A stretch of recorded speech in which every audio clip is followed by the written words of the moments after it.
book bag, her gym bag, and a small overnight bag from the back seat of the car as her mother pulled into the school parking lot. Practice is cool, Mom. We'll go to state for sure. Probably even nationals. You know we're bad. I'm going to stop by and watch you again real soon, her mother promised. Tomorrow is Saturday. For once, I don't have to work on the weekend. Stay home and rest, Mom, Delia said quickly. You've seen us practice a million times. Put your feet up and enjoy an empty house for a little while. Dad will take me to Double Dutch after school and tomorrow, and you know he'll be there with Jillian. That always upsets you, and when you get bent out of shape, I can't jump well. Delia's mom sighed. Delia glanced at her, knowing the sight of Delia's dad with his new wife still made her feel terrible, and she knew her mother was grateful to have a reason not to go to practice.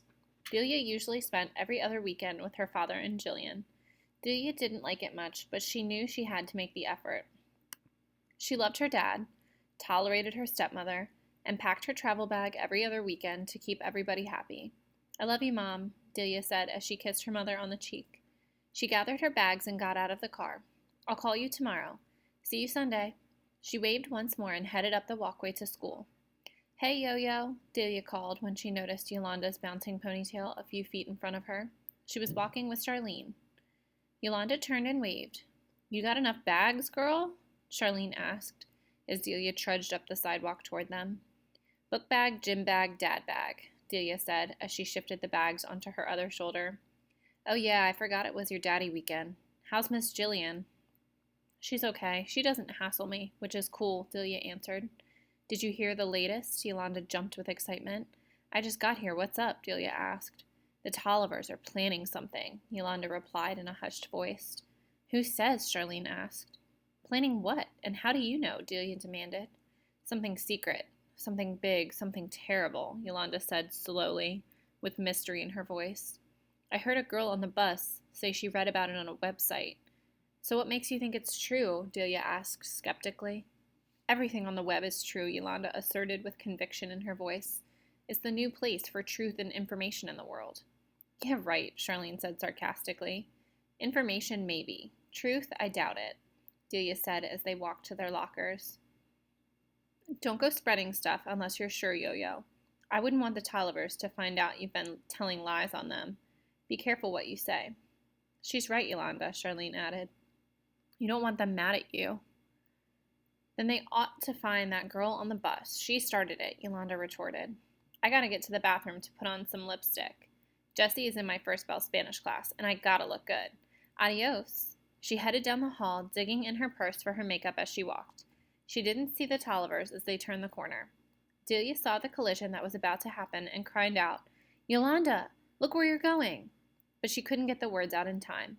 Yolanda, who had just successfully pulled her lipstick out of her purse and opened it, looked up just in time to see the angry faces of the Tolliver brothers barreling toward her, demanding hall space as they always did.